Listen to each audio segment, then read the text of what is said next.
The first element should be a shared understanding that we must prioritize the security of lives, property, and national assets. We cannot have economic or social development without security, and we certainly cannot have security without development. We all know that. Security has been weaponized in our country for political purposes by political actors, leading partly to the difficult situation we have now. We have politicians who believe that the best way to make their opponents look bad is to instigate insecurity, making it look like they can't govern, regardless of whether this leads. Hello, wonderful followers and subscribers of Holy Ghost On. I hope this video finds you well. Please, if today is your first time of coming across my video, I want to say a big thank you to you for stopping by to watch. I count it a privilege to see you here. Please, before diving into this topic, do me a favor by giving this video a thumbs up and please share. Guys, recently, Iweala, she was invited to give a speech at Nigeria Bar Association in the meeting they organized. All right. Now, during her speech, she praised Olusegun Obasanjo's administration. She also praised Jonathan Goodluck administration. She blasted Pablo Escobar. But there was something she said that really caught my attention.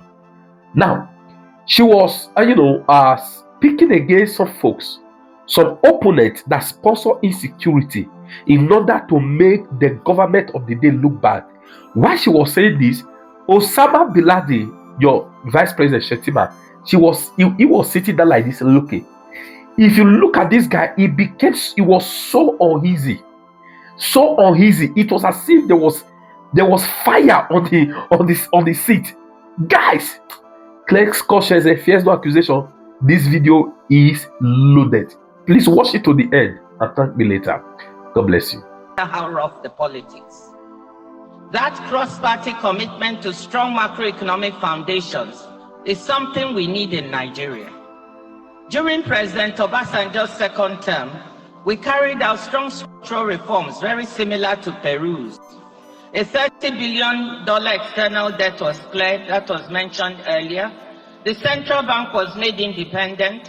The multiple exchange rate regime became a thing of the past as a flexible, rational, managed float regime was put in place.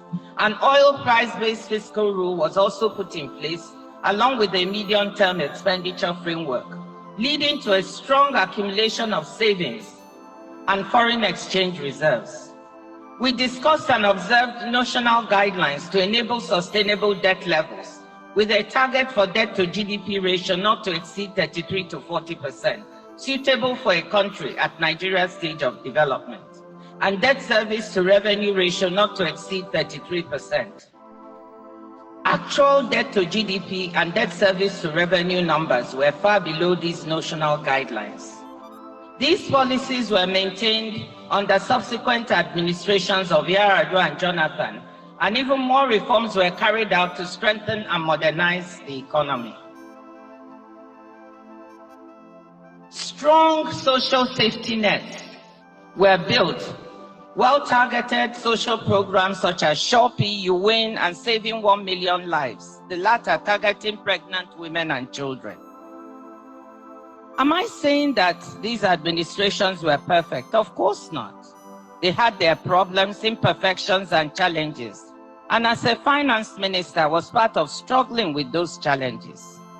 But there was a consistency of policy that led to the economic numbers I quoted earlier in this speech. What I'm saying is this: maintaining good economic and social policies, that is maintaining policy consistency, and adding more reforms on top of that will lead us along the path of good progress that we all desire.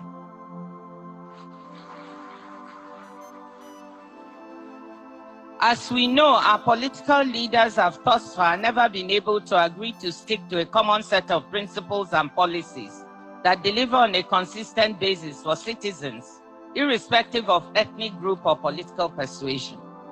And our big civil society groups like the NBA have not been able to hold politicians accountable. And I'm not going to flatter you, because segments segments of our legal system have also become beholden to those same politicians. But it is never too late to do the right thing. Instead of fighting over who gets what share of an ever smaller cake, it's about time this country had a meeting of all parties to agree a social contract that can help us focus on baking a larger cake.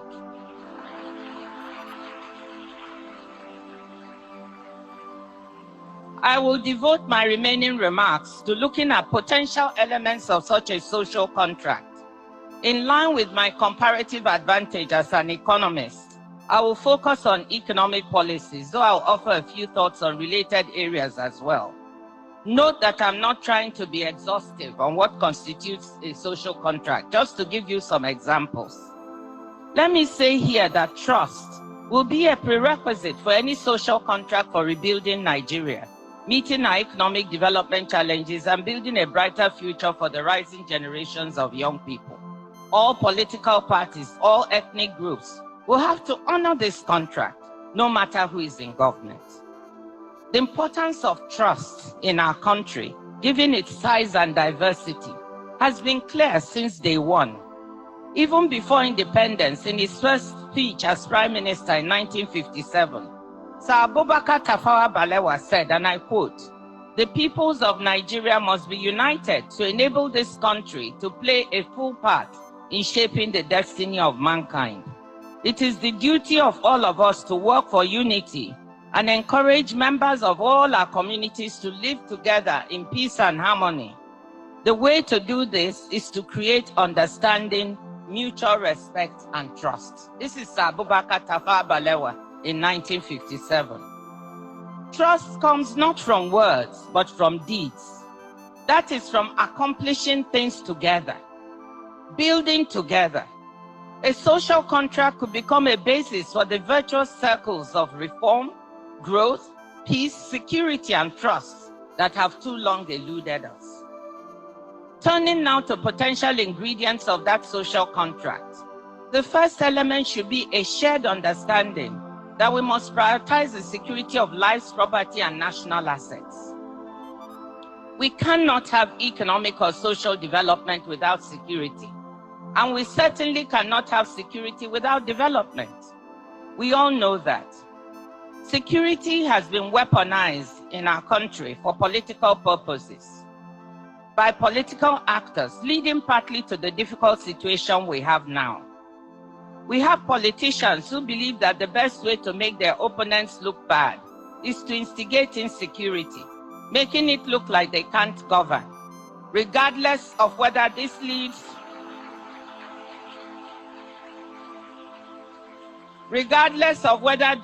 to loss of life and property of innocent Nigerians. This has to stop.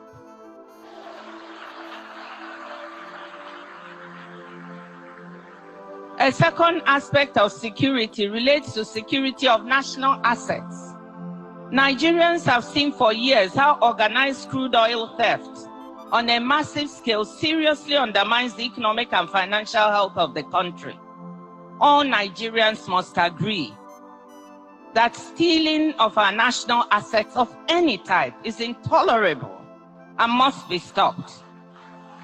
How can we be struggling to see how to strengthen our foreign exchange reserves with the governor of the central bank working so hard on this, when so much is being lost through oil theft?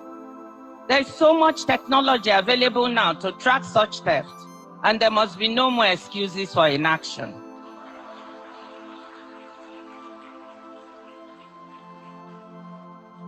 Theft of electricity cables is another rampant and very dangerous form of pilfering of national assets. I can share two personal experiences. 2 weeks ago, the cables near our house in the village, in Isingu, were caught, depriving our house and all the other houses in the village of electricity. They were caught and stolen. Yesterday, my husband called me from Abuja that there had been a major explosion near his clinic in Warimpa. And what was it? Some people cut the cables linked to the transformer, and the transformer exploded. They barely escaped with their lives. This kind of taking and stealing of national assets is unbelievably dangerous for those doing it, and it must be a mark of desperation and failure to see the bigger picture that leads people to do this. I'm pleading with all Nigerians that this has to stop. It's even endangering your own life to engage in this type of act. The second element of the social contract involves the basic organs of the economy. They should be left to work so as to produce the best economic and social results for the country, as I described in the case of Peru. First, we must continue to support the central bank and its work, and support its independence. No one should try to tamper with the central bank, asking for manipulation of interest rates or the exchange rate. Do not use the central bank as a fiscal agent, asking for printing of naira beyond the agreed ways and means limits, as this can fuel inflation.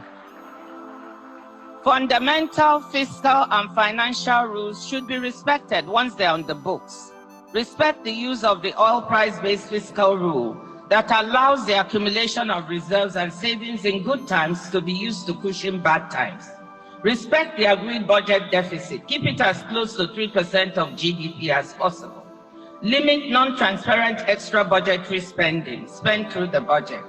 Stick to transparency of FAC allocations and state and federal budgets so that citizens have a clear view of how their money is being spent. Do not exceed sensible limits for public debt as a percent of GDP. For an economy at Nigeria's stage of development and given its vulnerability, debt to GDP ratios should remain well below 40%. Debt service to revenue, we should strive not to exceed 33% so as not to crowd out operational and capital expenditures. Budget on the basis of a medium-term expenditure framework so as to provide a sound, forward-looking platform for economic and budget management. Create an investment-friendly business environment, cutting down on bureaucracy, licensing and policy uncertainty to encourage the domestic and foreign private sector to invest and remain in Nigeria. Respect of the above will ensure a sound macroeconomic framework with core economic management working on an objective basis to become a foundation for investment, growth, and employment. The third element of the social contract is provision of basic infrastructure services and a social safety net to catch segments of society that are super vulnerable. What is required is ongoing investment in and maintenance of the country's basic infrastructure assets for electricity, water, roads, and telecommunications. Nigerians don't expect much from government. We are used to sometimes being our own local government. But trust between those governing and those governed would be enormously increased if we had a better maintenance culture of the few infrastructure assets we have, and full transparency and information about when and how many hours a day, for example, we would not have light or we would have light, and information on why this is happening. Crafting and maintenance of social safety net programs for the most vulnerable, children and pregnant and nursing mothers. Work with states and local communities to ensure the truly vulnerable are reached. Conditional cash transfer programs can be some of the best means to do this, especially if coupled with biometrics. Community work programs for rural youth and entrepreneurship programs for young women and men, given the abundance of entrepreneurial talent in Nigeria. Part of a social contract must be continuous attention to youth unemployment and underemployment. Let me end my suggestions with a fourth element of the social contract: true independence of the judiciary and the Electoral Commission. All parties must agree that these institutions should not be tampered with, win or lose. As I said earlier, civil society, and in particular the Nigerian Bar Association, have a major responsibility to monitor observance of the social contract, especially the element of the Judiciary and Electoral Commission. The NBA should also be active in seeing which elements of the social contract can be institutionalized by codifying it into law or strengthening already existing laws, rules, and regulations. The NBA can even look at whether any part should be incorporated into our constitution to make them less easy to tamper with. The legal profession, led by the NBA, should be at the forefront of guaranteeing the social contract. This would be in keeping with what you have been quoting here, and I have it in my speech, Sapara Williams' maxim, that, quote, a lawyer lives for the direction of his people and her people and the advancement of the cause of the country. Now, I don't mean to oversell this idea of a social contract for Nigeria. I'm not saying it's a panacea that will suddenly cure all ills, but I'm convinced it will enable us to build a strong and stable foundation for Nigeria upon which it can thrive. A Nigeria of the future with steady and consistent growth and social development that will take us back to middle income status and beyond. Of course, we will also need to take other actions to improve our education and health system, nurture our investments in physical and human capital. We will need to connect to the new and fast-changing world of technology. But believe me, I'm actually not worried about Nigeria's ability to catch up once the basic governance and economic and social foundation is there.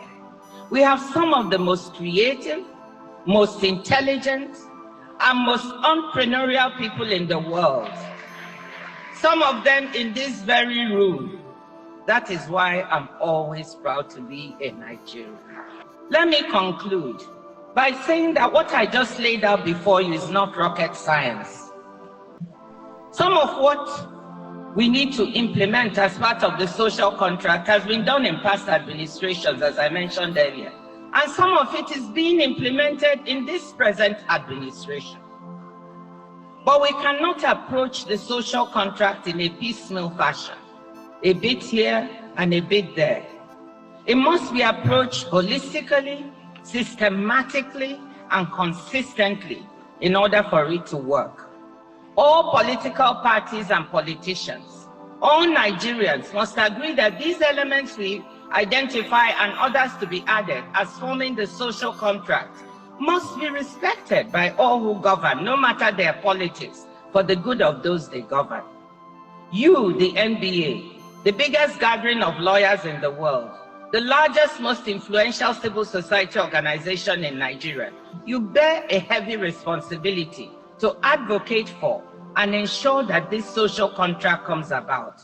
My question to you is, are you ready?